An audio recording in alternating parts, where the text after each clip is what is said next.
Gue hari ini udah gak sabar banget untuk ngomongin Tuhan sama kalian Nice gitu. banget. Karena emang apa ya, well, di podcast gue memang gue ngomongin soal Tuhan juga, tapi in this case gue bakal lebih lebih tumpah. What is actually a spiritual journey itu sebenarnya siapa sih? I think spiritual journey sendiri buat gue Setelah lu begin your spiritual journey, ada nggak masa-masa di mana lu diuji lagi? gue masuk ke dalam sebuah roller coaster kehidupan, dan itu dia kenapa gue harus belajar lagi soal failure gitu, kegagalan. Kita percaya bahwa ketika Tuhan itu menyertai kita ya, maksudnya dia akan memegang tangan kita nggak sampai tergeletak gitu. That's why kenapa perjalanan tiap orang beda-beda. Ketika lu mengalami yang namanya breakdown, di situ lu akhirnya mengalami juga yang namanya spiritual awakening.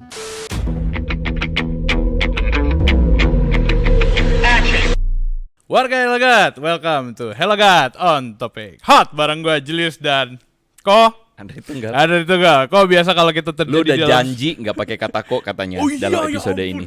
Bro Andre Tunggal. Terima kasih. Jika Anda ada di satu frame bersama dengan saya, berarti hari ini kita dapat seorang guest star, kedatangan seorang teman yang sangat luar biasa. Iya, dan karena tamu inilah makanya Julius berjanji dalam 1 jam ke depan dia nggak pakai kata kok. Bisa kok disebut guys. So teman-teman, please welcome Bro Daniel Mananta. Oh my god. Sabut.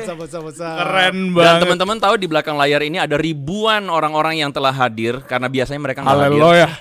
Haleluya. Tapi kali ini mereka hadir untuk bring support ya. Boleh kita dengar tepuk tangan ya? Wih, keren banget. Udah kayak acara TV gitu ya. Padahal iya dong. ini podcast Hot Helagat on Topic. So Jadi, welcome Daniel. Hi, Welcome to our podcast. Welcome Welcome juga, welcome me. Thank you. Welcome me ya. Thank you for inviting. Thank you so much. Kita justru yang very grateful karena hari ini Bro Daniel datang bisa datang ke sini gitu loh. Khususnya apalagi kita udah hubungin beberapa kali, and today gua percaya itu satu gift dari God. Hari ini lu bisa hadir gitu. Yeah, that's true. Nah, cuman sebelum kita mulai, gue pengen menunjukkan sesuatu. Okay. This is exactly 4 years ago. Ini makanya Anda di sini hari ini figuran. Anda di sini hari ini figuran. 4 tahun yang lalu berarti 2020 ya? 5 years ago. Iya, 2020, 8 Maret. This is the photo of both of us. What? Dia pasti bangga banget.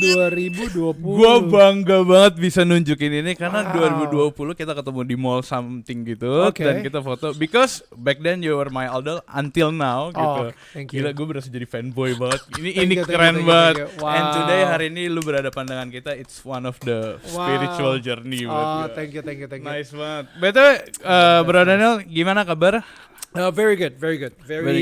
Energized. Gue hari ini udah gak sabar banget untuk ngomongin Tuhan sama kalian. Nice gitu. banget. Karena emang gak, apa ya, well, di podcast gue memang gue ngomongin soal Tuhan juga, tapi in this case gue bakal lebih lebih tumpah gitu. Itu ya. Gua suka nih. Jadi selama ini kan Bro Daniel ini kita kenal mengundang banyak tetangga dia yang baik hati. Iya. Begitu, dan dia ngomongin tentang perjalanan spiritual journey mereka dengan Tuhan. That's Atau dengan figur ilahi atau dengan pribadi ilahi. Yes. Dan that's totally great ya, sangat great banget. Tapi kali ini Daniel akan kita sama-sama dengerin ceritanya karena dia yang biasanya nanyain orang, tapi kali ini kita akan dengerin ceritanya dia. Iya. Yang tentunya lebih banyak ya, seperti dia bilang tadi ya.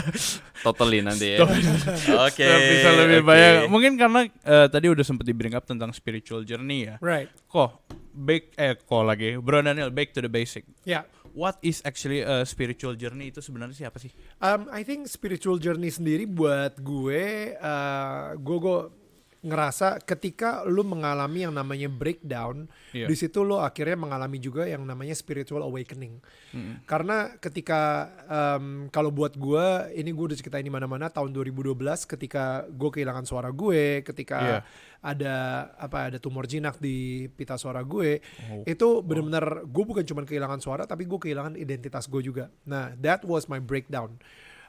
Di mana saat itu gue ngerasa I was self-made, tapi ternyata my self-made ya, semua yang udah gue lakuin, semua network yang udah gue kumpulin, semua uang yang gue kumpulin, semua powerful people yang udah gue bener-bener kayak koneksiin, gue clubbing sama mereka, gue bener-bener kayak membangun hubungan sama mereka supaya gue terus mendapatkan job dan lain-lain, dan kalau misalnya gue kenapa-napa, kalau gue ada apa-apa, gue bisa tinggal hubungin mereka dan lain-lain.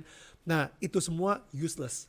Itu semua useless Gitu. Itu semua jadinya kayak nggak bisa menyelamatkan gue saat itu yang lagi kehilangan identitas dan kehilangan suara gue. Iya. Akhirnya ketika lu udah mengumpulkan semua resources, finance, network, fame gitu ya, atau status atau sebuah title, kayak jabatan dan lain-lain, tapi ternyata itu semua nggak bisa nyelamatin diri lu, dan di situ lu benar-benar hit the wall dan lu mengalami yang namanya breakdown. Dan di situ juga lo akhirnya sadar, wah gila, gue ini benar-benar cuman kutu ya. Iya, hilang tuh, semua hilang. Iya, hilang gue benar-benar semua. cuman kutu di dunia ini gitu. Dan akhirnya gue kembali lagi ya ke Tuhan gitu kan. Nah di situ, disitulah gue ngalamin yang namanya si spiritual awakening tersebut. Ketika lu udah breakdown, akhirnya lo mengalami si spiritual awakening.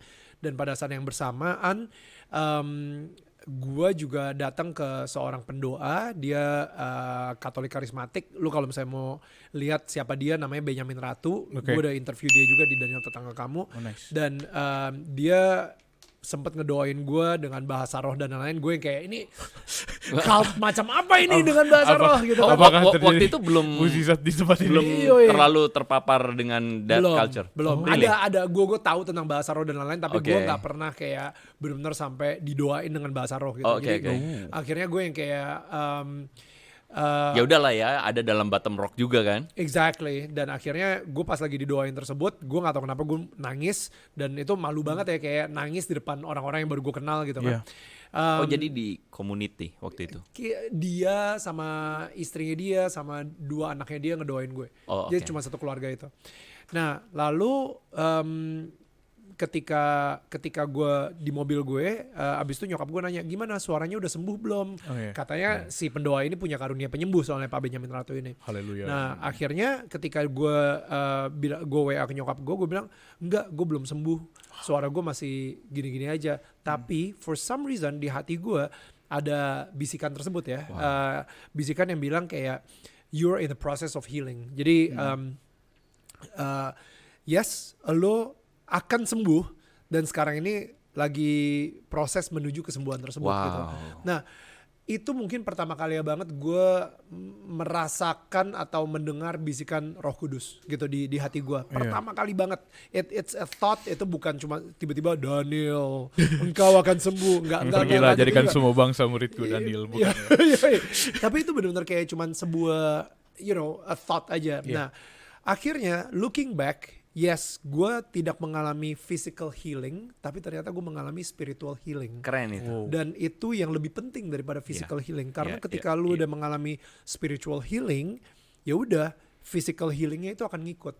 Jadi siapapun yang lagi dengerin sekarang ini, kalau misalnya lu lagi berharap banget untuk mendapatkan kesembuhan secara fisikal, ya mungkin Tuhan justru pengen lu mendapatkan spiritual healing tersebut, benar-benar berpegang dulu sama Tuhan, sehingga physical healingnya nanti nyusul.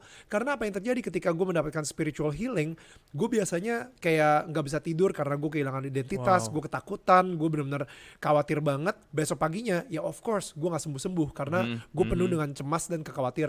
Tapi ketika gue mendapatkan si spiritual healing tersebut, akhirnya gue malamnya tidur dengan damai yang hanya Tuhan Yesus yang bisa kasih ke gue, bukan damai yang dunia ini bisa kasih. Dan akhirnya ketika gue tidur nyaman, besoknya wah gila, gue I had such a good sleep, seger banget, mood gue lebih enak dan lain-lain, gue kemana-mana juga lebih bersuka cita, dan physical healingnya lama-lama jadi ikutan juga tuh. Dan itu logika aja gitu menurut gue. So itu masuk akal. Masuk akal gitu. Dan ya udah pada saat yang bersamaan gue mengucapkan terima kasih dan syukur banget, and yet gue nonton satu film judulnya PK, film India.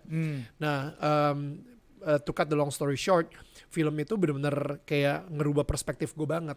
Ternyata di film PK itu inti cerita, moral cerita dari film tersebut dirangkum di ending filmnya.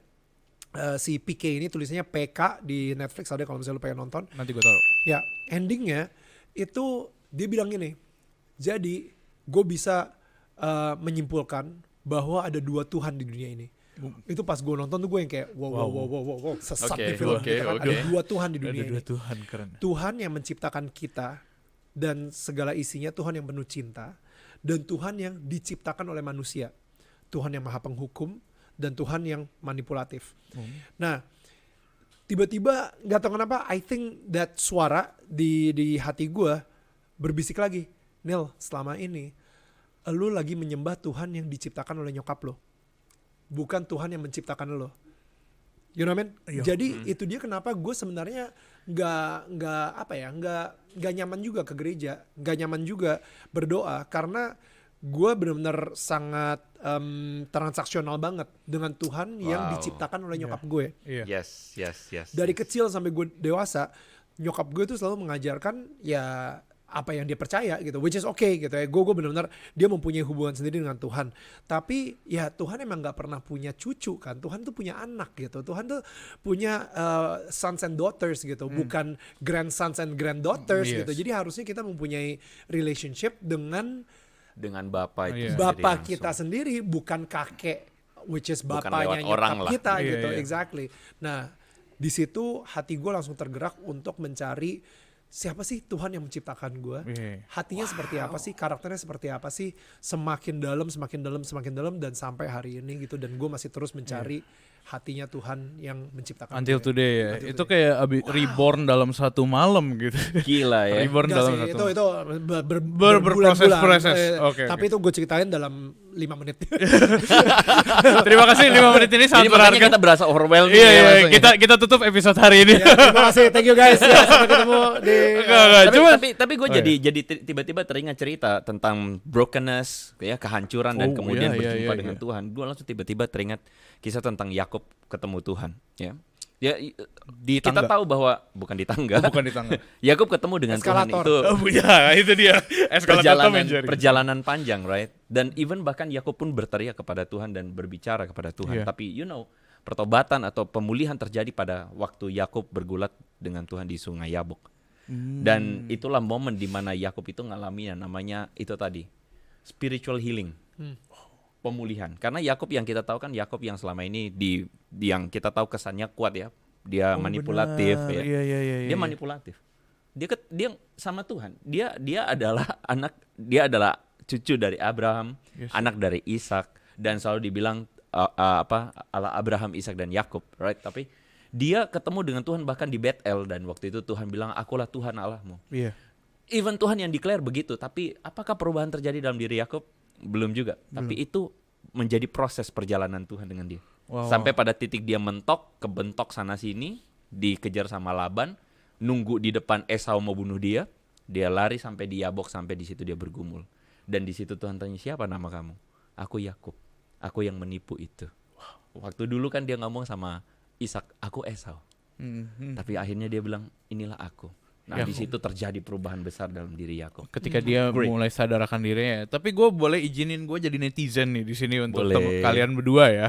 Izinkan gue jadi netizen. Perlu nggak kita harus nabrak dulu atau berada di titik terendah untuk mengalami yang namanya spiritual journey atau healing? Maksudnya gue pengen dengar dari lu justru. Iya, dari lu dong. Dari lu dong. Kayak sepanjang cerita lu kan, lu menceritakan bahwa gue pernah ada di masa dimana gue lagi kepentok rock bottom and sebagainya, dan which is menurut gue itu keren banget karena lu Tuhan menemukan lu. Dan pertanyaan buat dari para netizen nih, anggaplah gue netizen, adalah perlu nggak kita harus nabrak dulu ke rock bottom itu atau ada di titik terendah untuk tahu kalau kita itu disayang sama Tuhan? Jadi gini ya Zen ya. Netizen. Lu bingung kan sesaat lu bingung kan? Gue agak bingung. Zen itu apa? Oke, ternyata gue lemot. Gak apa-apa. Gue ngerasa ini cerita untuk gue, tapi gue berharap banget kalau anak-anak gue nggak perlu ngelewatin hal seperti ini. Yes.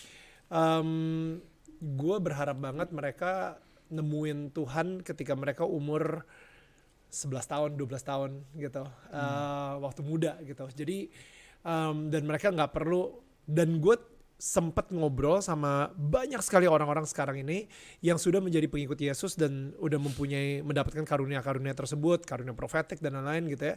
Dan mereka ternyata udah ngikutin Yesus dari mereka umur 15 gitu. Dan gue sempat kemarin ketemu sama seseorang, dia waktu umur 17 ketika ada altar call, dia datang dan gak tau kenapa dia nangis dan lain-lain. Ceritanya gak sebajingan gue gitu misalnya. Iya bener. Lurus-lurus aja. Tapi buah dari hidupnya dia banyak banget juga udah gitu. Jadi maksud gue, and it's very consistent and apa ya, enak banget aja gitu dengar cerita hidupnya dia. Walaupun gak ada cerita yang seru banget sampai kayak sempat masuk jurang dan lain-lain, sampai abis itu diselamatkan sama Tuhan dan lain-lain. Jadi menurut gue, personally, gue sebagai seorang ayah, gue nggak pernah mau anak gue masuk jurang dulu untuk diselamatkan lagi. Gue maunya dia udah mempunyai relationship langsung sama ayahnya. Dan begitu juga dengan Tuhan. Feeling gue seorang ayah yang punya 2 anak aja dan pendosa ini juga nggak mau kalau anak gue sampai harus masuk jurang dulu, apalagi Bapa kita di surga gitu. Dia pastinya maunya begitu lu lahir, lu langsung mempunyai hubungan personal. Jangan sampai lu salah dulu nih gitu, ngelihat menuhankan yang lain dulu gitu, sampai akhirnya lu baru punya relationship sama dia. Kayak gitu sih menurut gua personally. Iya. Gak tau ini jawaban bener atau enggak. Harus dikoreksi. Perjalanan tiap orang kan beda-beda ya. Perjalanan Tiap orang beda-beda dan bener banget kan, maksudnya tiap orang tuh kan punya perjalanannya sendiri-sendiri. Kalau misalnya ada yang memang harus agak bandel-bandel dikit, yang memang harus tergelincir masuk ya. Tapi kita percaya bahwa ketika Tuhan itu menyertai kita ya, maksudnya dia akan memegang tangan kita nggak sampai tergeletak gitu. That's why kenapa perjalanan tiap orang beda-beda. Tapi kalau teman-teman hari ini ada yang nonton, liatin, dengerin gitu ya. Well, kalau hari ini kalian ada dalam bottom row kalian sendiri, kalian lihat bahwa Tuhan gak ninggalin kalian gitu sih. Iya. Which is itu menurut gue interesting ya, karena ketika kita ngomong perjalanan tiap orang beda-beda, berarti walaupun beda-beda, Tuhan ini tetap sama nih di sini ya. Tuhan yang maha pengasih, maha penyayang, yang care sama anaknya gitu. Cuma lu pernah nggak di momen lu udah merasa, gue tahu setelah lu begin your spiritual journey, ada nggak masa-masa di mana lu diuji lagi? Right. Gue sekarang ini lagi dengerin sampai 3 kali udah judulnya Fresh Failure dari Transformation Church. Udah 3 kali gue dengerin karena gue ngerasa gue saat ini lagi ada di musim failed.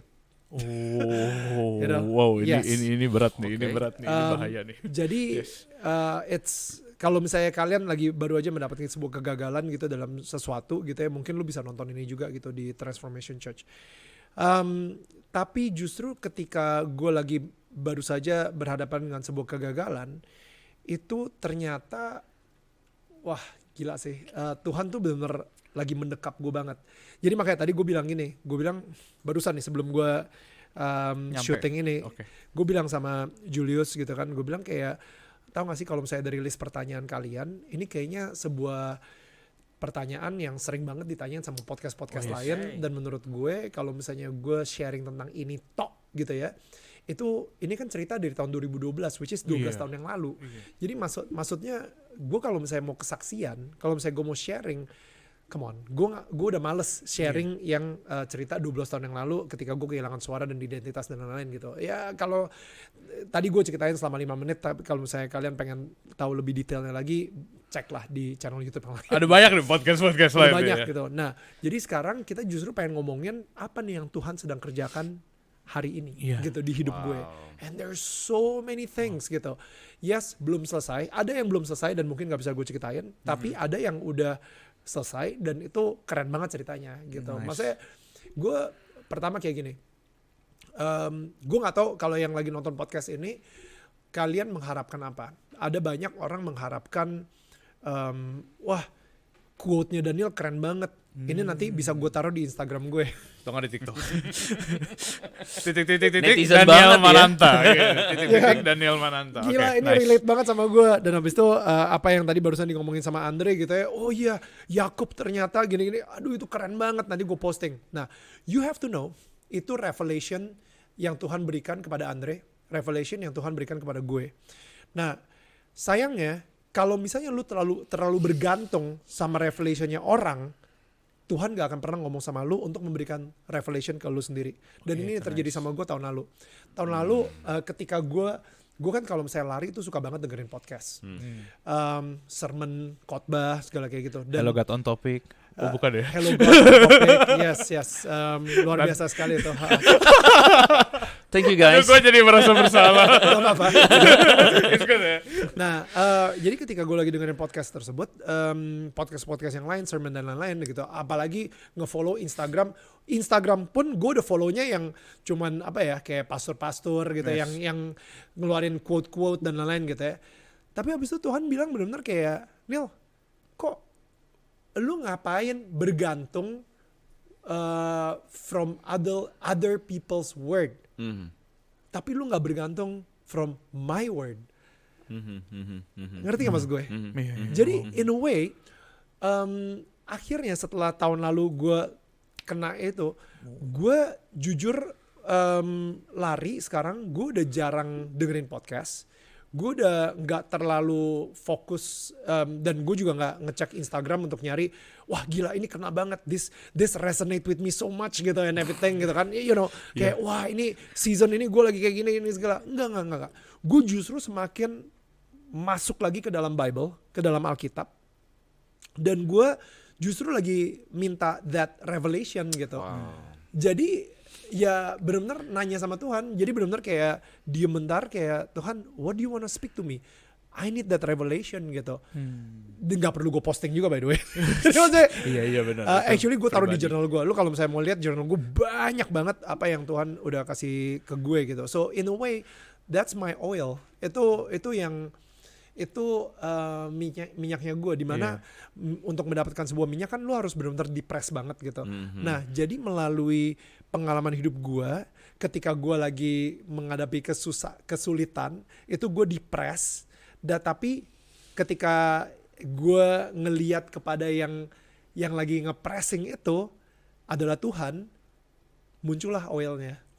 Dan minyaknya itulah yang menjadi wisdom dan menjadi wisdom buat gue gitu, untuk gue mempunyai harapan terus ke depannya gitu. Iya. So you don't hang on to other people's wisdom, tapi you hang on to God's wisdom gitu.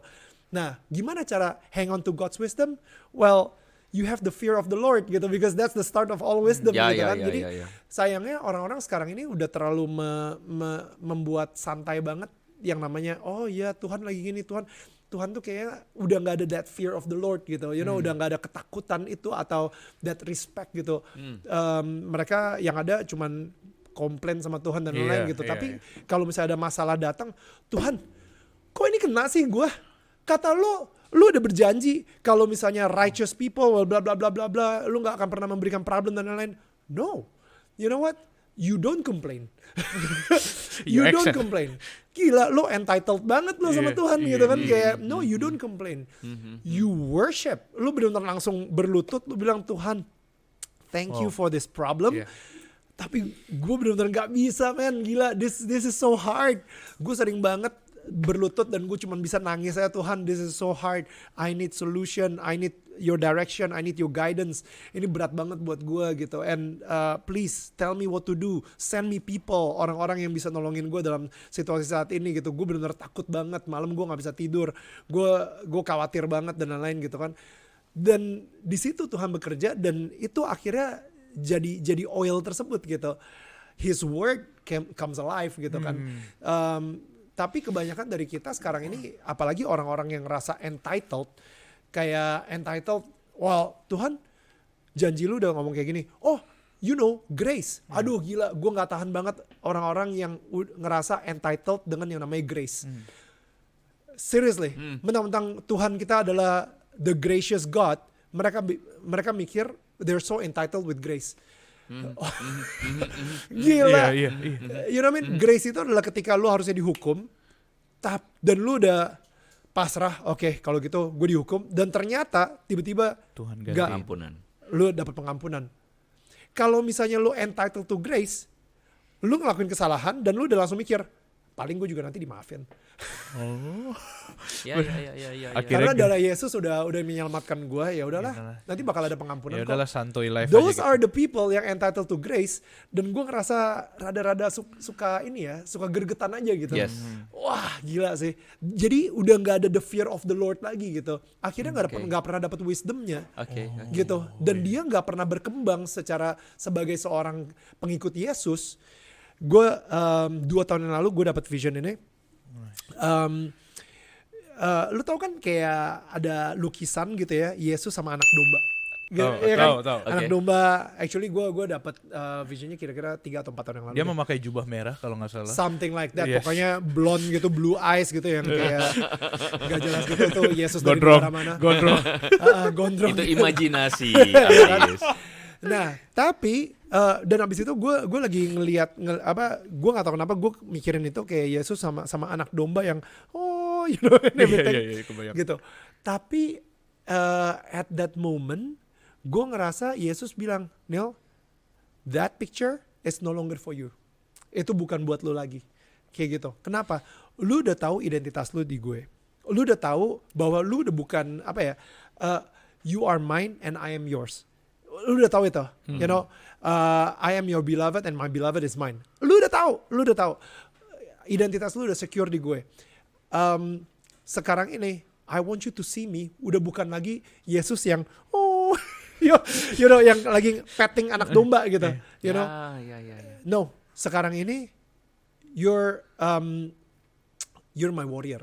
Udah beda. Rise up gitu. Lo Ya. you're my general. And now I'm the Lord of Heaven's armies. Dia bilang kayak gitu, kayak udah sekarang ini you don't see me as si shepherd yang gitu kan. Dan kebanyakan oke, by the way, setelah gue dibilang kayak you're my general, you're my warrior, I am the Lords of Heaven's armies. Now rise up gitu ya. Ketika gue jadi berani to take risk. Gue berani untuk keluar, going out of my comfort zone. Gue berani untuk maju gitu and start invading gitu kan. Tapi kalau misalnya lu sebagai pengikut Yesus yang dari pertama kali diselamatin sampai lu umur 70 tahun, lu masih jadi domba yang kayak gitu. Something wrong. Lu nggak itu grow keren man, lu banget. nggak berkembang man, lu Itu bakal keren terus banget. ada di situ gitu. Tuhan aku, dan lu nggak pernah keluar dari comfort zone lu karena lu akan terus identitas gue masih aman gak di mata lu, man, udah aman. udah aman, time to grow gitu. Dan banyak banget orang pengikut Yesus yang sekarang ini ya ada di comfort zone-nya dan gak berani keluar dari comfort zone-nya. Dan you know what? Dan ini satu truth yang gue dapetin, dan ini mungkin bukan biblical gitu ya, karena ini sangat quote-nya itu world banget gitu. Tapi gue ngerasa once you get out of the comfort zone, then miracle start happens. Gimana caranya lu bisa merasakan mukjizat Tuhan kalau misalnya lu terus berada di comfort zone lu terus gitu. Lu kalau misalnya di comfort zone, lu comfort, lu nggak perlu Tuhan, lu benar-benar kayak udah gue comfort gitu, gue nyantai banget, gue ngapa-ngapain juga sans gitu kan. Cuman kalau misalnya lu di luar comfort zone lu, man, lu bakal ngerasain semua mukjizat Tuhan karena lu benar-benar gak punya Nice. siapa-siapa lagi tuh hang on tuh gitu. Iya. Nah, jadi untuk menjawab pertanyaan lo dari tadi tuh itu semuanya prelude untuk menjawab pertanyaan lo. Oke, sesaat gue lupa pertanyaan gue apa, mungkin boleh diulang pertanyaan gue tadi, kita cek dulu videonya ya. Gue boleh nangkep satu poin gak tadi, spiritual journey itu butuh yang namanya growth. Lu bukan memulai perjalanan lu bareng Tuhan itu buat dapat rasa nyaman, tapi lu berjalan bersama Tuhan buat pertumbuhan gitu kan. Sorry, that was so good by the way. Boleh diulang lagi? Jadi lu memulai perjalanan lu sama Tuhan itu bukan lu untuk mendapatkan rasa nyaman sama Tuhan, tapi Awalnya mungkin itu. awalnya mungkin itu. Lalu? Tapi kan sebenarnya yang harusnya terjadi adalah pertumbuhan di dalam Tuhan gitu kan. Karena gini, Yesus tuh bilang kalau misalnya he wants us to live a fulfilled life, yes? Jadi life to the fullest gitu, in a way. Nah, berarti a fulfilled life itu berarti harus ada growth kan? Yes. Karena apa? Healthy things grow gitu. Maksud gue kalau misalnya anak gue umur 7 tahun dan dia jadi umur 18 tahun tapi segitu aja. BTW saya orang terpendek di meja ini. harus diberikan. Gak apa-apa, grow-nya juga Nanti bisa kita ke kiri, foto ke kanan. bertiga, gue konten di tengah sendiri. Tapi maksudnya itu berarti nggak ada growth ya gitu kan? Dia mungkin segitu aja dan itu malah worrying me gitu. Nah Iya. jadi healthy things, sesuatu yang sehat itu harusnya grow gitu, harusnya berkembang. Kalau misalnya lu nggak berkembang, even dalam iman lu, kalau spiritual lu tetap masih spiritually content, Spiritually content. Bagus keren. that means something is wrong gitu. Ada penyakit gitu atau Dan it's that's unhealthy. true. Dan even untuk memperlengkapi itu adalah Tuhan panggil kita tuh, Tuhan seringkali pakai ilustrasi tentang pohon ara, pohon anggur, things dan sebagainya. Dan sebenarnya the purpose of kita ada di dunia itu kan sebenarnya berbuah. Ya. Dan untuk berbuah itu harus lewati proses bertumbuh kan. Dan somehow kadang-kadang kita orang Kristen, gue suka tuh ilustrasi itu tuh. Kadang-kadang orang Kristen itu dalam kekristenannya atau dalam kerohaniannya itu hanya sekadar mau dipetting, hanya sekadar mau dimanjain aja. Nah, dan itu yang penulis Ibrani tegur kan, waktu dia tulis di Ibrani bahwa dari segi waktu seharusnya kamu udah jadi pengajar, tapi sampai sekarang kamu masih butuh makanan susu. Itu relate banget dengan apa yang Bro Daniel tadi cerita tuh, bahwa hari ini banyak orang tuh cuman sekadar mau quotes bagus, konten bagus, tapi what's God's story atau apa yang jadi isi hati Tuhan untuk lu, dan apakah terjadi satu perubahan paradigma dalam pikiran lu tentang hidup lu sendiri, bahwa hari ini banyak orang Kristen cuman sekadar datang sama Tuhan hanya untuk sekadar mengasihani diri sendiri dan meminta Tuhan menghibur mereka. But somehow kita sering kali lupa bertanya, Tuhan, apa yang jadi your agenda? Dan ketika Tuhan panggil gua, ketika Tuhan perlengkapi gua suka tuh. Ketika dia utus kita, dia akan perlengkapi kita. Dan that's your term about miracle, right? Kayak Tuhan akan perlengkapin kita ketika kita maju keluar. Ketika kita memang sudah saatnya untuk berbuah. Ya. Gitu. Somehow banyak kita tuh lupa kita berbuah. Dan orang cuman konotasikan berbuah adalah ketika, gue punya bisnis ekspansif man gitu, gue punya ini banyak man, gue diberkati Tuhan man. That's not berbuah for me. Kadang-kadang diberkatin setan. Gue suka tuh. Tajam bro. Berhati-hatilah kita Gue baru semua. denger gini, ada sebuah khotbah gitu ya, dia bilang kayak orang tuh kalau masuk dalam sebuah ruangan, tiba-tiba ada makhluk halus, ada setan, wah keluar dalam nama Yesus gitu ya. Tapi ketika dia masuk ruangan, tiba-tiba ada koper isinya duit, ini berkat dari Tuhan. You know what I mean? Cakep. Itu kemungkinan besar mamon. Iya.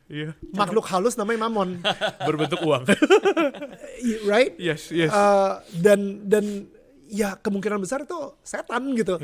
Kenapa si mamon ini lu nggak langsung bilang keluar dalam nama Yesus gitu ke koper yang isinya duit ini gitu. You know, Karena berhala itu ada di sini. exactly. Dan Berhala itu ada di sini. ketika kita ngomongin berkat, orang langsung mikirnya wah berkat hanya datang dari Tuhan gitu. No, setan bisa ngasih berkat loh. Ngasih lo duit. Iya. Dan berkat itu jadi kutuk akhirnya kan. Exactly. Keren sekali Anda So berdua the ya. story, ini gue suka nih. Gue terdiam tiba-tiba. So what's your mission now? I don't know. Sekarang ini to be honest, gue lagi ada di di transitional season. Wow. Gitu. Transitional dalam arti gue udah nurut, I obeyed, gue udah nurut banget selama 4 tahun terakhir ini. Gue ngelakuin apa yang Tuhan suruh gue lakuin. Yes. Udah selesai, dan bahkan kayak ada salah satu pendoa gitu, dia yang kayak bilang, Neil, gue ngedenger Tuhan bilang sama lo, well done son, gitu. Nah kemarin istri gue bilang sama gue, you know what, I feel that you are entering to a new season, dan sekarang ini lagi blank slate. Tau gak? Jadi kayak seorang pelukis yang sekarang ini Lagi lihat kanvasnya lagi kosong. Heeh. Dan itu yang sekarang ini gue lagi hadepin. Si kanvas kosong ini yang kayak mau diisi apa nih Tuhan? Keren. Dan gue baru dapat juga kemarin pas 2 hari yang lalu actually, gue kan baca ini Bible Plan gitu ya di aplikasi Bible in 1 Year. Nah di Bible Plan tuh kebetulan banget cerita tentang Daud ketika dia lagi ngumpet di Adulam. Nah ini yang gue benar-benar nggak pernah ngeh, karena ketika di cave Adulam Cave ini itu orang tuanya sama saudara-saudaranya sama keluarganya datang. Kita selalu mikirnya kalau misalnya Adulam Cave tuh yang datang tuh cuman Bukan, Bukan. yang Penjahat. ini Peter si gagal. si orang-orang yang penuh hutang, Iya, penjahat stres, dan sebagainya. penjahat yang dan lain-lain Dikejar-kejar orang. yang akhirnya exactly yang akhirnya jadi mighty man of David gitu. Tapi ternyata saudara-saudaranya semua ngumpul semua. Nah akhirnya si orang tuanya Daud itu datang ke cave dan Daud pergi ke Moab. Oke. Lo Indonesia bilangnya apa Moab ya? Moab. Bener ya Moab ya? Moab. Dia pergi ke King of Moab. Dia bilang orang tua gue titip di sini ya. Iya, iya. Itu gue nggak ngeh loh. Iya, iya. Lewat terus. Oke, Gak tau oke, kenapa. Gue oke. nggak pernah. Gue udah baca Alkitab kayak 6 kalian gitu. Cuman kayak ini baru pertama kali gue yang loh. Kok ada ya bagian ini ya? Dan habis itu gue mikir, iya juga ya. Daud pergi ke King of Moab karena apa? Karena neneknya dia orang Moab, Ruth. She's a Moabite, Oke. right? Gue baru oke. Right? Iya. Ini seru ya? That's true. Keren. Dan habis itu apa yang dia bilang ke Raja Moab? Dia bilang, orang tua gue titip di sini ya, di tempat Moab ini. Karena gue masih nunggu nih, Tuhan minta gue untuk ngapain. Itu keren menurut gue. Jadi pas gue ngeliat gitu, wow, Daud aja Nunggu. sekarang ini lagi ada di blank canvas. Daud lagi nunggu. Tuhan minta dia untuk kemana. Dan itu yang Tuhan benar-benar taruh banget di hati gue saat ini kayak, Neil, tunggu ya. Ada kok saatnya untuk gue akan manggil lu lagi for your next mission, your next calling. Tapi sekarang ini lu tunggu dulu ya. Wait for it. Dan itu waiting room paling susah. Tapi ya udah gitu ya, gue ngisi ya, makanya sekarang baru kesampaian untuk Hello God. Wih. Karena gue lagi ada di waiting season. Gila. Jangan-jangan blank canvas itu adalah ini. Asik. Kita mulai dengan titik. Gue suka nih cocok loginya nih. Black Canvas dimulai dari chapter 1. Datang ke podcastnya Hello God gitu ya. Gue suka nih cocok logi kayak gini. Gue speechless. Tapi gue suka Keren perjalanan itu loh, Neil. Serius. Keren banget. Karena banyak orang Kristen tuh somehow mereka jarang bertanya tentang what's the journey God? Apa journey-nya nih sekarang Tuhan, dan apa yang jadi isi hati Tuhan buat gue kerjain. Orang jarang bertanya itu. Dan banyak orang Kristen hari ini cuma bertanya tentang Tuhan, gue cuma mau ini, gue mau ini. Tuhan berkati dong. Gue punya kesulitan ini, Tuhan beresin dong. Gue punya ini, Tuhan ini dong. Jadi kita cuman somehow ya, sebenarnya kalau kita lihat pada esensinya, kita jadiin Tuhan babu dalam hidup kita. Untuk iya. apa? Untuk beresin apa yang jadi problem. concern kita. Iya. Dan kita jarang untuk bertanya untuk Tuhan, Iya. this is me, alatmu, anakmu, pakailah. Iya. Pakailah untuk apa nih? Pakailah untuk apa yang Tuhan mau. Iya, tapi kadang-kadang juga kalau kita udah doa ke Tuhan gak kasih jawaban, kita mikirnya kalau Tuhan tuh nggak menjawab doa-doa kita. Padahal mungkin kita lagi perlu di ruang tunggu itu gitu. Kita lagi perlu nunggu dan sabar kalau ini Tuhan akan jawab gitu loh suatu saat nanti gitu. Mungkin kayak gitu sih yang gue tangkap. Tadi waktu lu cerita, gue lihat lu dengan tatapan penuh arti gitu ya. Karena gue merasa gue ada dalam titik yang sama. Jangan GR ya. Maaf banget, jangan GR. Nggak apa-apa, gue nanti gue lihat Gue rekaman udah punya ulang istri, ya. Dre. Gue udah punya istri. Sorry banget. Iya. Sorry Me banget. too. Sorry banget ya. Kayak Dan gue nggak open relationship. Gak apa-apa, gue suka. gue sering banget disalah ngertiin gitu ya. Maksudnya gue sebenarnya cuman Guanya yang lihat dalam penuh arti Oh, dong. gitu. Oh, Mesti iya. gue yang bilang dong. sorry banget. Bentar, kalian berdua tuh kenapa sih? Gue suka impulsif podcast kita nih. Ini baru kenal sih, tapi Exactly. kalau lebih kenal lebih dalam lagi bisa Ya, thank you lebih. teman-teman udah nonton ya. Thank you banget ini. Oke, ini tayangan 18 plus. Stop. tapi gue dalam season yang gue rasa sama, ya. Somehow, gue ada dalam season di mana gue kayak sedang memulai sesuatu yang baru. Dan gue suka tuh, kadang-kadang kita memulai sesuatu yang baru tuh dengan sebuah pergumulan blank. Yang gue pengen tanya sama lu adalah, dengan keadaan blank ini, ya oke, nggak selalu harus ada sih, tapi apa yang lu lakukan, Den? Apa yang lu lakukan dengan keadaan blank ini? Jogging sambil dengerin podcast. Enggak, udah enggak. Udah enggak? Oh, Joggingnya udah enggak. Dengerin podcast sambil jogging. Bisa. Oh, enggak sih sama. Sama aja itu. Sorry ya, enggak penting. So good. So good. So good.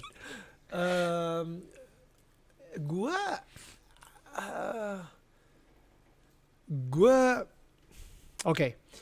Jadi setelah season terakhir kemarin itu, ketika gue ngerilis film Glenn Fredly the movie. Iya. Itu yang Tuhan yang itu tuh yang salah satu orang yang gue percaya banget, dia bilang kayak dia WA gue, Neil, kayaknya Tuhan udah ngasih tahu lo well done son gitu kan, well done. Setelah itu gue masuk ke dalam sebuah roller coaster kehidupan, dan itu dia kenapa gue harus belajar lagi soal failure gitu, kegagalan gitu. Nah, kegagalan dan ini gue bisa bilang, nggak tahu ya apakah gue bisa share di sini atau enggak gitu, karena emang yang namanya kegagalan tuh nggak enak banget sih, gila nggak enak banget, Parah nggak enak banget. banget. Tapi anehnya nggak ada orang lain yang ngerasa gue gagal, gue ngerasa gagal gitu. Wow. Itu gila. Dan you know, I am my first critic gitu, di otak gue gitu kan, yang bikin gue jadi ngerasa gagal banget. Nah akhirnya itu dia tuh ya. Mungkin kalau misalnya dari yang the fresh failure yang podcast yang tadi gue dengerin itu, dia bilang pertama lu harus tahu gimana cara reframe, karena bagi lu mungkin gagal, bagi dunia mungkin gagal, tapi bagi Tuhan lu sukses. Nah gimana caranya untuk narik spotlight tersebut ke kacamata Tuhan, bukan kacamata dunia. Karena setiap kali kita bangun, selalu kacamata dunia bilangnya, wah lu gagal, atau kacamata gue yang bilangnya, Neil, lu barusan ngelakuin sebuah project dan lu gagal. Selalu balikin ke situ. Tiap pagi gue harus balikin lagi spotlightnya, enggak. Tuhan bilang sukses, and it's okay, and it's enough. Tapi besok pagi ya, nope, lu gagal gitu. No, doa lagi. Tuhan bilang lu sukses. Nah, jadi ketika gue roller dan itu capek ya untuk menarik si spotlight banget. Itu capek banget. Kemana-mana gue ngomong, gue selalu kayak curhatnya itulah, curhat tentang project itulah, curhatnya bla bla bla bla. Ini Tuhan kenapa gini ini segala. Gue udah dapat ayat-ayatnya, tapi come on, it's just knowledge buat gue, atau belum jadi wisdom. Ini mungkin gue masih ada di oil pressing tersebut yang gue nggak tahu oilnya nanti akan jadi apa. Tapi pada akhirnya sekarang ini ya gue lagi dikasih tahu untuk blank slate tersebut gitu. Nah ketika lagi blank canvas tersebut, akhirnya gue pergi ke Armenia selama 6 hari. Kalau nggak salah baru-baru Kapan? ini ya. Barusan. Gue baru balik 2 hari yang lalu atau 3 hari yang lalu ya. Ya. Jadi kenapa Armenia? Mungkin lu bertanya, di mana Armenia? yang gue bayangin Armenia di genosida sama Ottoman. Exactly. Ya. Mereka Kristen populasinya 3 juta, di genosidanya 1,5 juta gitu yang mati. Iya. Jadi 1 dari 2 orang mati Sosok dibunuh ya. gitu kan. Kasian. Cowok, cewek, anak-anak. Dan mereka Kristen. Betul. Ya. Dan komunis juga actually at the time, dulu karena Soviet Union. Oke. Pokoknya mereka itu ngalamin benar-benar oppression yang benar-benar kalau misalnya lu pengikut Yesus, lu bakal diopresi kayak gitulah di Armenia gitu. Separah itu ya. Separah itu. Oke. Nah, jadi gue lumayan pas ke situ itu kayak my faith lagi di super saiyan. Really? Baru-baru ini berarti. Baru-baru ini. Last week banget nih itu kejadian. Ya, 3 hari yang lalu. Jadi benar-benar gue baru balik with this super saiyan. You know. What's the message? Wow. The message about faith ya. Jadi gue yang kena banget di gue adalah karena gue baru aja ngelewatin kegagalan kan dalam sebuah project. Habis itu ada salah satu dari bishopnya, dia bilang kayak gini, can someone forget their savior? Apakah seseorang itu bisa melupakan juru selamatnya? Apa sih juru selamat? Seseorang yang udah mau ngebeli nyawa lo gitu ya. Lu sebenarnya tidak layak untuk diselamatkan. Tapi seseorang itu mau mati untuk menyelamatkan lo. Untuk membayar lunas hutang-hutang lo. Untuk membebaskan lo dari yang namanya perbudakan.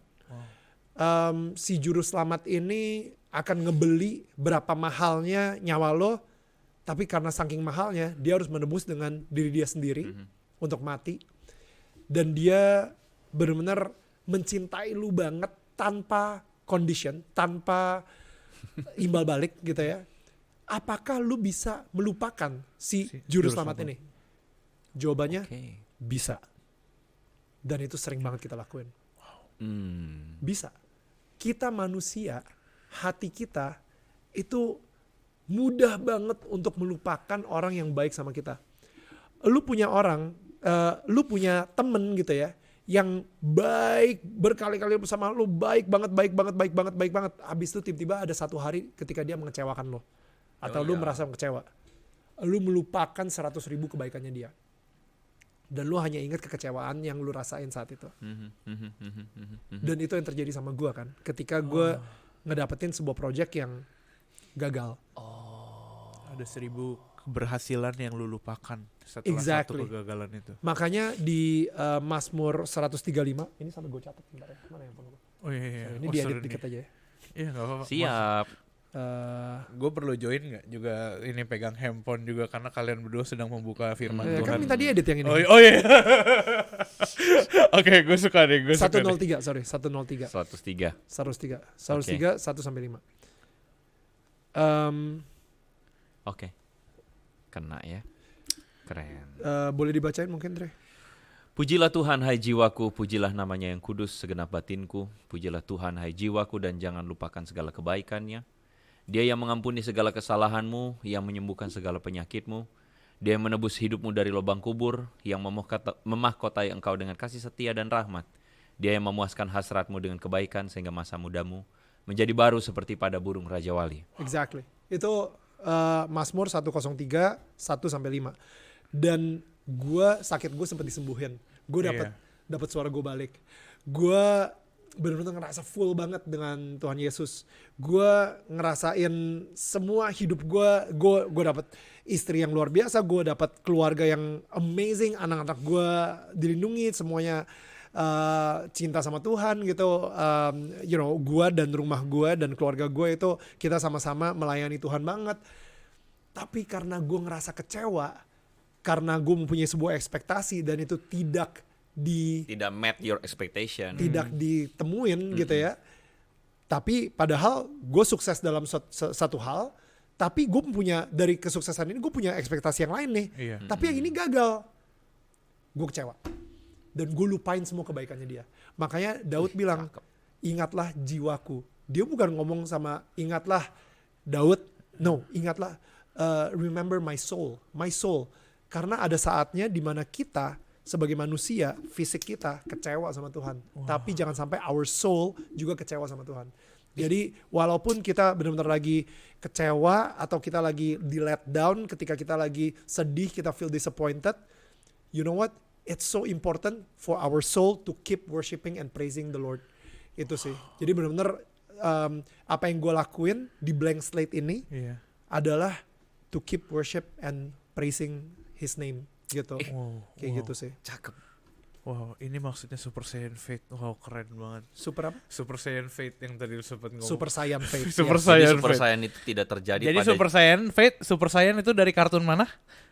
Kakarot. Bukan. Ya Kakarot. bener, Dragon Ball. Kakarot. Bener. Ini kan, Itu inside jokes. Jadi pernah terjadi satu kali Super Saiyan tuh dari referensi kartun yang lain. Wow, thank you Ko Daniel for sharing that. Itu cakep banget. Itu cakep banget kok. Ya. BTW ada yang udah tahu belum kita udah berapa lama? Wah, lama banget. Udah berapa lama? Ini biasa kita puterin ini jam pasir, tapi jam pasir kita gak diputar kayaknya. BTW udah lama banget. Kok mungkin kok lagi ke Andre tadi maksudnya. Bro Daniel mungkin. Lo tadi udah panjang lebar menceritakan tentang your journey gitu. Ketika lo berhasil, ketika lo dipulihkan, dan bahkan saat ini tadi ketika lo saat ini sedang gagal dan sedang ada di dalam sebuah kanvas kosong gitu. Mungkin banyak dari teman-teman yang saat ini sedang menonton juga mengalami hal seperti itu gitu. Mungkin yang saat ini dia lagi dalam musim yang menyenangkan, mungkin ada dalam musim yang gak menyenangkan, mungkin juga sekarang juga lagi dalam musim yang bingung mau ngapain gitu. Nah, ada nggak satu message yang lu bisa sampaikan ke teman-teman yang saat ini lagi nonton tentang musim-musim ini yang mereka lagi jalanin? Tadi gue udah ceritain semua sih, kayak apa yang gue lakuin gitu ya. Iya. Baca Alkitab, di situ kita benar-benar connect banget sama Tuhan. Dan kita bukan dengerin podcast terus Yes. tanpa connect sama yang Yeah. memberikan revelation ke si podcaster tersebut gitu misalnya. Tapi lu benar-benar mempunyai hubungan langsung sama Tuhannya. Dan kedua, keep worshiping gitu ya, selalu menyembah dan memberikan puji-pujian gitu kepada Tuhan. Karena sebenarnya bukannya dianya yang butuh puji-pujian, tapi kitanya, soul Ya, kita ini, jiwa kita ini yang Jiwa kita yang butuh remedy.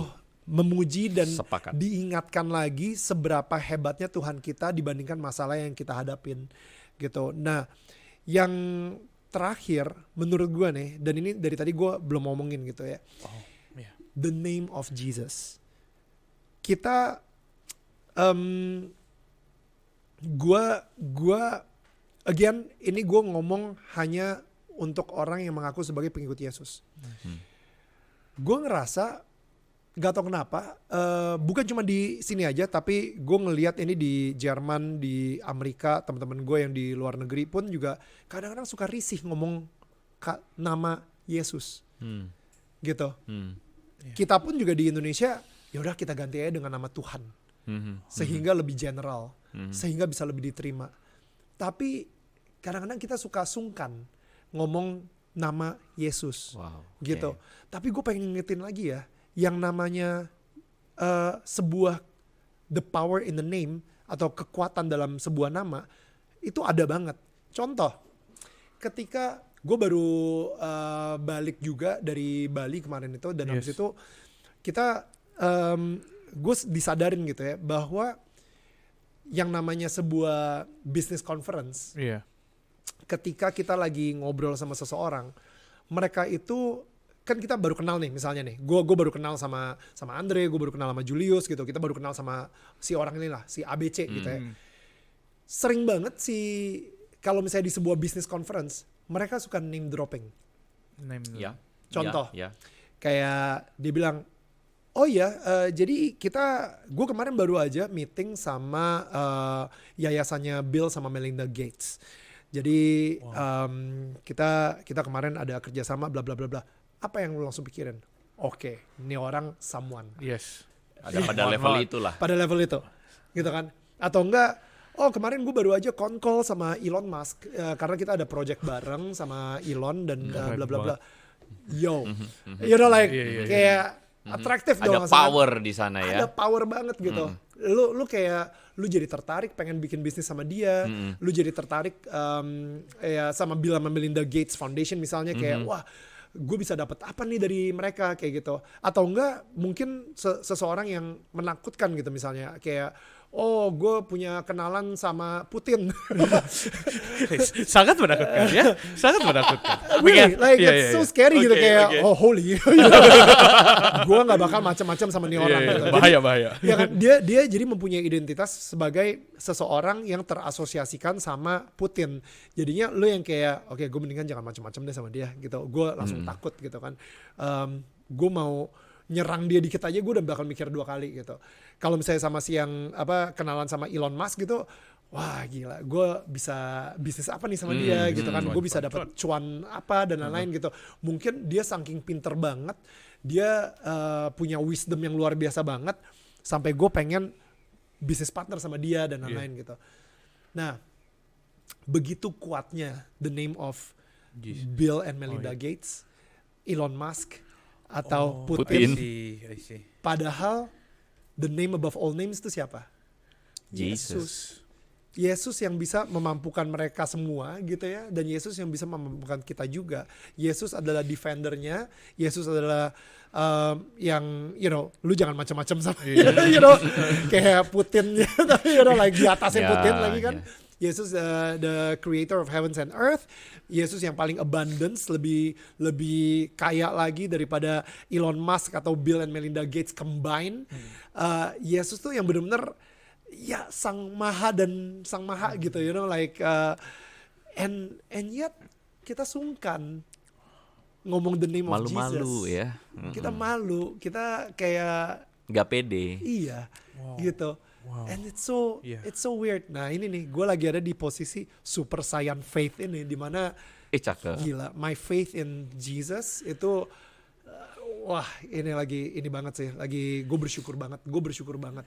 Dan yes, gue I don't talk about Jesus, I show Jesus. I think most of the time ketika gue ngobrol sama orang-orang yang mungkin berbeda agama sama gue, kepala-kepala agama yang sangat berbeda banget sama gue, gue selalu ngerasa that's what Jesus would do.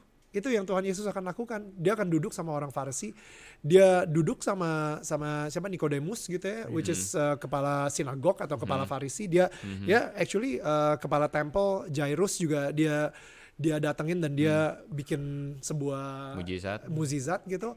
Orang yang beda aliran sama dia, yang nyembahnya di gunung mana, di mana ya orang Samaria gitu, exactly, di gunung Samaria. Dia juga duduk, dia juga ngobrol, dia ajak dia ajak berdiskusi kayak gitu. Orang which is si wanita Samaria itu yang udah berbuat dosa macem-macem banget, dia sendiri juga dia samperin gitu, dia malah ngomong duluan and everything. So again ya, jangan sampai kita sebagai pengikut Yesus malah mengotakkan diri kita dalam sebuah kotak. Iya, kita harus out of the box. Kita terkondisikan dengan begitu di sini. Kayak gitu. That's why we should do something. Gitu. Well, makanya, dan kotak itu emang comfort zone tersebut, balik lagi ya. Iya. Kotak itu adalah comfort zone. Emang karena kita nganggap keluar dari situ bahaya kan? Exactly. Malu. Karena enak di kotak tersebut, lu bisa ngomong tentang nama Yesus seenak jidat, aman. Semua orang juga ngerti kok apa yang lo omongin. Di kotak tersebut, lu bisa jadi diri lu sendiri sebagai seorang Kristen dan pengikut Yesus. Di kotak tersebut, lu diterima apa adanya. Di kotak tersebut, lu bisa menyembah dan be yourself. Tadi apa ya poin yang pengen ngomongin di kotak tersebut ya? Tapi maksudnya di luar kotak tersebut gitu ya, mungkin ada orang yang gak terima sama apa yang lu percaya gitu. And and that's out of your comfort zone gitu. I will pray for you. Ya, by the way, sorry, itu dia. Di dalam kotak tersebut, lu bisa berteman sama orang-orang yang sama dan satu aliran sama lu gitu. What's the... Ya udah, nggak akan ada growing kan? What's the point of that gitu kan? Ya, kayak gitu sih. Cakep. Lo harus berani keluar dari kotak tersebut lagi. I will pray for you. Betul. Lo harus berani keluar dari kotak tersebut itu. Amin. Wow. Gua mau belajar mulai hari ini punya juga Super Saiyan Faith. Gue juga mau belajar punya kekuatan seperti itu. Thank you loh, Ko Daniel. Thank you. Untuk sharing begitu banyak itu, dan gue percaya buat temen-temen yang nonton juga dari menit 1 sampai ini menit berapa kurang tahu, udah lama banget. Menit 57. Oke, overtime. Oh, menit 57. Itu sesuatu yang something banget gitu. Yang worth dengerin juga. Mungkin jangan sampai dengerin pas lagi jogging ya teman-teman, dengerinnya pas lagi fokus. Boleh aja kalau kalian masih mau jogging fokus sambil denger podcast. Iya, okay. Teman-teman kita minta tolong dukungannya buat dukung Ko Daniel di dalam pelayanan dan kehidupannya. You have a YouTube channel ya kan, Daniel Mananta Network. Ya. Daniel tetangga kamu. Ya. Daniel tetangga kamu. Daniel sahabat lu enggak ya? Daniel tetangga kamu. Terus habis itu teman-teman juga bisa follow Instagram, yes. Instagram and Daniel, TikTok juga VJ Daniel. Ya. Dan by the way itu admin semua. So, itu admin semua. Ya, jangan marah kalau misalnya gak gue balas. Iya. Nggak apa-apa. Terus support maksudnya pelayanan Ko Daniel gitu.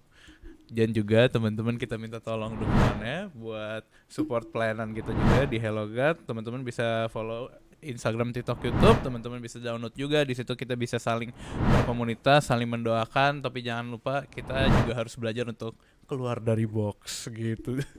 Kan out of the box tadi ya. So, ada message terakhir yang ingin lu sampaikan mungkin? Cukup overtime. Oh, cukup overtime 57 menit. Wow, message yang luar biasa banget. Message yang luar biasa. Haleluya. Cukup overtime. Saya Wow, gila, saya mind blowing, cukup overtime. Oke, gue merasa bersalah. Saya bersuka cita Roh Kudus turun di atas meja ini. So, thank you teman-teman semua. Thank you very much. Ko Daniel hari ini so udah much. boleh Thank you, datang. thank you, bro. Thank you buat Konrad, thank you buat Feby dan semua teman-teman yang sedang menonton di sini. Thank you buat teman-teman semua for watching Hello God on Topic, where Hello God will always be on topic. God bless you teman-teman semua. Stay connected with Hello God.